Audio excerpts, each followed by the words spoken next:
Don't you let the doctor scare you." She had promised him again that morning that she wouldn't, and he had gone off to his office without waiting for the physician's visit. But during the day he began in an odd way to feel his wife's nearness. It was as though she needed him. It was as though she needed him, as though there were something she wanted to say. And he concluded that she probably knew she ought to go south, and had been afraid to tell him so. Poor child! Of course, I'll take her if the doctor says it's really necessary. Hadn't he always done everything he could for her? It seems to him that they had been married for years and years, that as a husband he had behind him a long and irreproachable record. Why, he hadn't even answered that girl's letters! As he opened the door of the flat, a strange woman in a nurse's dress crossed the hall. Instantly, Dorrance felt the alien atmosphere of the place, the sense of something absorbing and exclusive which ignores and averts itself from the common doings of men. He had felt that same atmosphere in all its somber implications the day he had picked up the cancer diagnosis from the floor. The nurse stopped to say, "Pneumonia," and hurried down the passage to his wife's room. The doctor was coming back at 9 o'clock. He had left a note in the library, the butler said. Dorrance knew what was in the note before he opened it. Precipitately, with the vertical drop of a bird of prey, death was descending on his house again, and this time there was no mistake in the diagnosis. The nurse said he could come in for a minute, but he wasn't to stay long, for she didn't like the way the temperature was rising. And there, between the chalk-white pillows, in the green-shaded light, he saw his wife's face. What struck him first was the way it had shrunk and narrowed after a few hours of fever. Then, that, though it wore a just perceptible smile of welcome, there was a sign of tremor, of illumination, which usually greeted his appearance. He remembered how once, encountering that light, he had grumbled inwardly, "I wish to God she wouldn't always unroll a red carpet when I come in," and then been ashamed of his thought. She never embarrassed him by any public show of feeling. That subtle play of light remained invisible to others, and his irritation was caused simply by knowing it was there. "I don't want to be anybody's sun and moon," he concluded. But now she was looking at him with a new, an almost critical equality of expression. His first thought was, "Is it possible she doesn't know me?" But her eyes met his with a glance of recognition, and he understood that the change was simply due to her being enclosed in a world of her own, complete and independent of his. "Please, now," the nurse reminded him, and obediently he stole out of the room. The next day there was a slight improvement. The doctors were encouraged. The day nurse said, "If only it goes on like this." And as Dorrance opened the door of his wife's room, he thought, "If only she looks more like her own self." But she did not. She was still in that new and self-contained world, which he had immediately identified as the one he had lived in during the months when he had thought he was to die. "After all, I didn't die," he reminded himself. But the reminder brought no solace, for he knew exactly what his wife was feeling. He had tested the impenetrability of the barrier which shut her off from the living. "The truth is, one doesn't only die once," he mused, aware that he had died already, and the memory of the process, now being reenacted before him, laid a chill on his heart. If only he could have helped her, made her understand. But the barrier was there, the transparent barrier, through which everything on the hither side looked so different. And today it was he who was on the hither side. Then he remembered how, in his loneliness, He had yearned for the beings, already so remote, the beings on the living side. And he felt for his wife the same rush of pity as when he had thought himself dying, and known what agony his death would cost her. That day he was allowed to stay 5 minutes. The next day 10. She continued to improve, and the doctors would have been perfectly satisfied if her heart had not shown signs of weakness. Hearts, however, medically speaking, are relatively easy to deal with, and to Dorrance she seemed much stronger.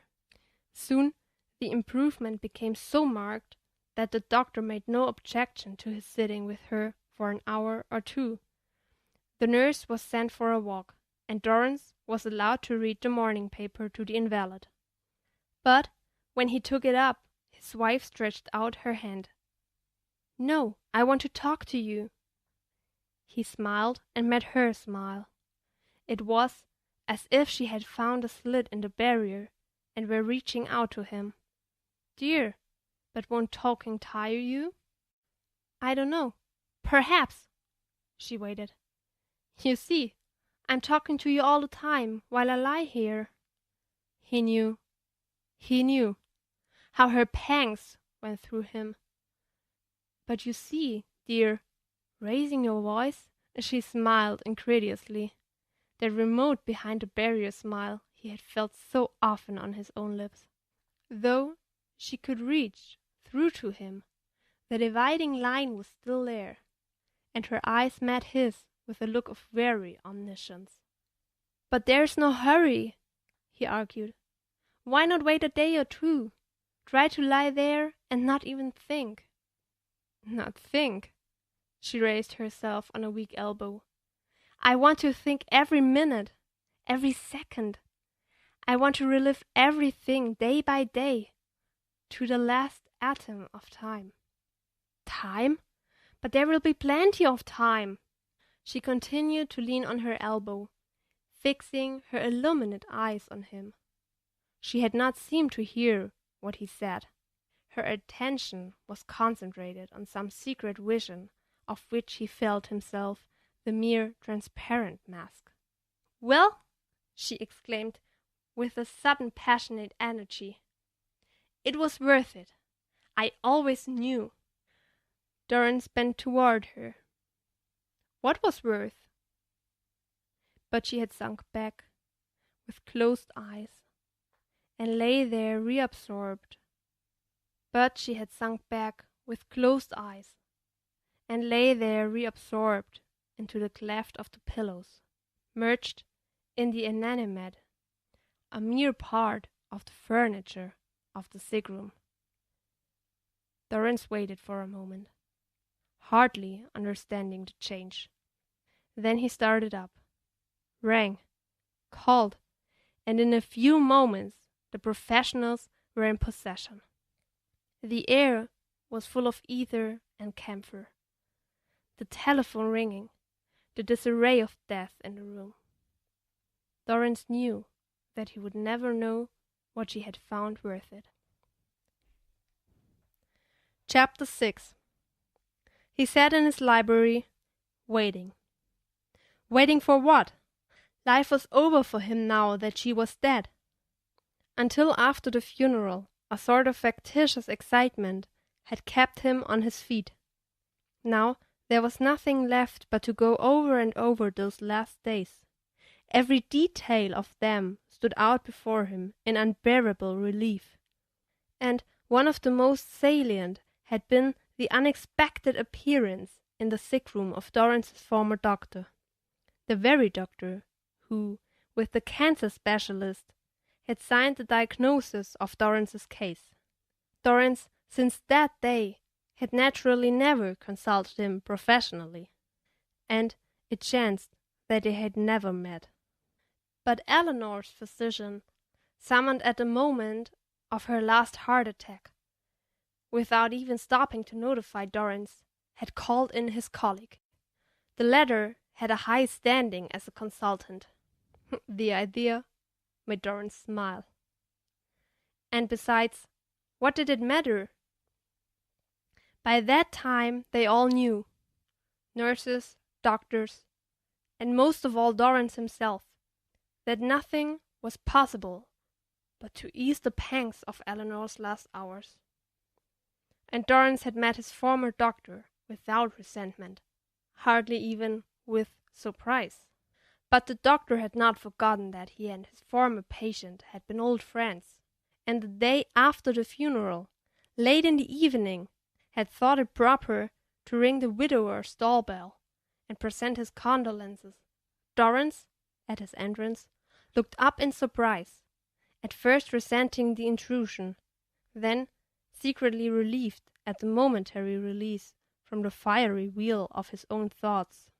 The man is a fool, but perhaps, Dorrance reflected, he will give me something that will make me sleep. The two men sat down, and the doctor began to talk gently of Eleanor. He had known her for many years, though not professionally. He spoke of her goodness, her charity, the many instances he had come across among his poor patients of her discreet and untiring ministrations.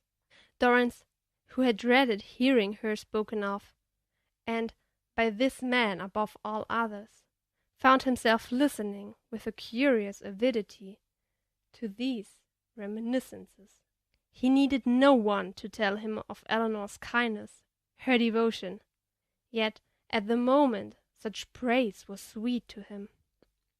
And he took up the theme, but not without a secret stir of vindictiveness, a vague desire to make the doctor suffer for the results of his now distant blunder. She always gave too much of herself. That was the trouble. No one knows that better than I do. She was never really sane after those months of incessant anxiety about me that you doctors made her undergo. He had not intended to say anything of the sort, but as he spoke, the resentment he had thought extinct was fanned into flame by his words. He had forgiven the two doctors for himself, but he suddenly found he could not forgive them for Eleanor, and he had an angry wish to let them know it. That diagnosis of yours nearly killed her, though it didn't kill me, he concluded sardonically. The doctor had followed this outburst with a look of visible perplexity. In the crowded life of a fashionable physician, what room was there to remember a mistaken diagnosis? The sight of his forgetfulness made Dorrance continue with rising irritation. The shock of it did kill her.